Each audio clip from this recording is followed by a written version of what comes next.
There's a moment each morning that feels sacred to millions around the world: the comforting aroma of freshly brewed coffee, the warmth of the cup in hand, and the familiar first sip that seems to whisper, "You've got this." But is this ritual a simple joy, or has it quietly become a psychological dependency? In our pursuit of energy, focus, and emotional comfort, coffee often walks a fine line between a wellness-enhancing ritual and an unhealthy reliance. This line is especially critical when it comes to our mental health. Coffee is more than a beverage; it's a cultural phenomenon and a daily ritual deeply embedded in human behavior. Whether shared in bustling cafes, brewed in quiet kitchens, or sipped during meetings, coffee is intimately linked with how we structure our days and regulate our minds. Its role in supporting or straining mental health, however, is often overlooked. On one hand, coffee can provide focus, uplift our mood, and spark creativity. On the other, it can contribute to anxiety, dependency, and emotional masking. This duality raises a timely question: are we sipping for wellness, or are we compensating for imbalance? In exploring this topic, we must look beyond the caffeine molecule and examine how the ritual of coffee, its timing, purpose, and emotional context, shapes our psychological landscape. The goal isn't to demonize or glorify coffee, but to reflect on our personal relationship with it and understand its mental health implications. Mindful morning, starting the day with coffee, can be a grounding, almost meditative act. The process of brewing, the aroma filling the room, and the slow sipping create a space of mindfulness. This ritual allows individuals to pause before the chaos of the day begins. When done intentionally, it promotes presence, reduces mental clutter, and can help regulate emotional tone. Rather than rushing into work or stress, this moment provides a calm transition from sleep to productivity, offering mental clarity and emotional readiness. Social bonding: coffee is often the bridge that connects people, transforming casual meetups into meaningful conversations. Whether catching up with friends, networking professionally, or comforting a loved one, the act of drinking coffee together carries emotional significance. These social experiences stimulate the release of oxytocin and dopamine, neurochemicals that support feelings of trust, joy, and connection.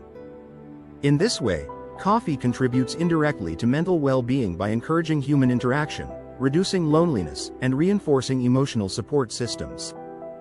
Focus and cognitive enhancement: one of the most appreciated effects of coffee is its ability to enhance focus. Caffeine works by blocking adenosine, a neurotransmitter responsible for making you feel drowsy. As a result, you experience heightened alertness, improved concentration, and increased efficiency in cognitive tasks. This makes coffee an ally for students, creatives, and professionals alike, especially during moments of mental fatigue.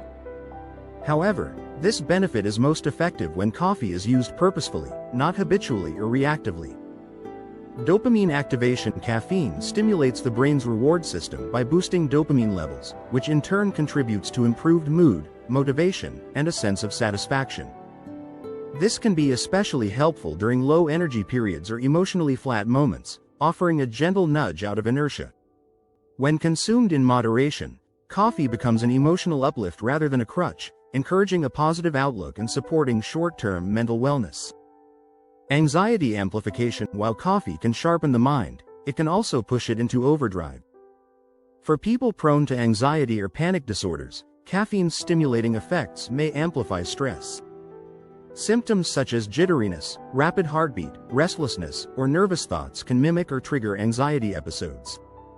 This can lead to confusion, where it's unclear whether the anxiety is situational or caffeine-induced. Over time, frequent overconsumption of coffee may contribute to chronic stress and emotional volatility, especially in individuals with high baseline anxiety. Sleep disruption: caffeine's long half-life means that it can remain active in the body for several hours, disrupting natural sleep rhythms. Drinking coffee in the afternoon or evening often interferes with deep sleep cycles, making it harder to fall or stay asleep. In turn, poor sleep negatively impacts memory, emotional regulation, decision-making, and resilience.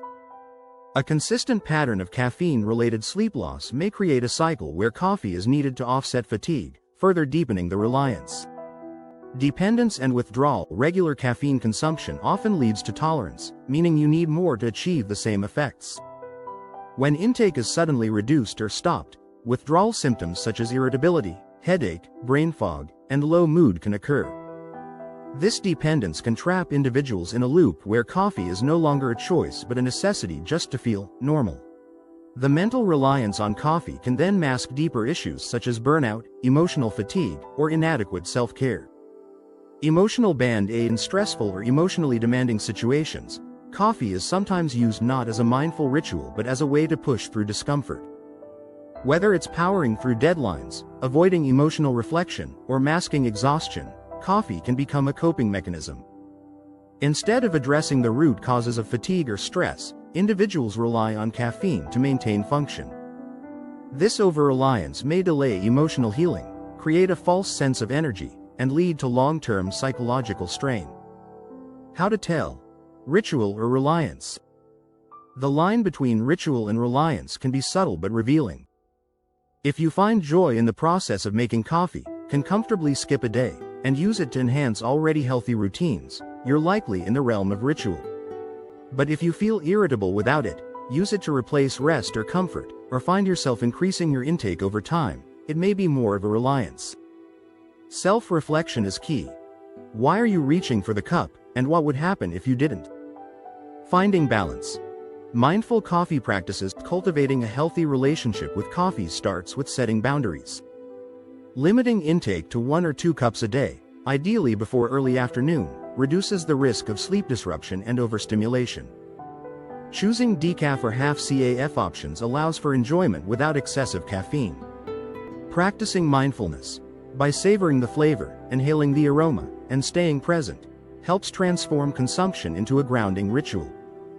Taking occasional breaks from coffee can reveal your true energy levels and help reset your dependence. Finally, supporting your mental health with holistic habits such as good sleep, hydration, movement, and genuine rest ensures that coffee remains a supportive tool, not a substitute. Conclusion. Coffee holds a mirror to our mental and emotional states. When approached with intention, it becomes a beautiful ritual, a source of joy, clarity, and connection. But when consumed reactively or excessively, it risks becoming a crutch that hides underlying imbalances. The truth lies in how we use it. Are we drinking coffee to enrich a calm, balanced life, or to compensate for what's missing in it?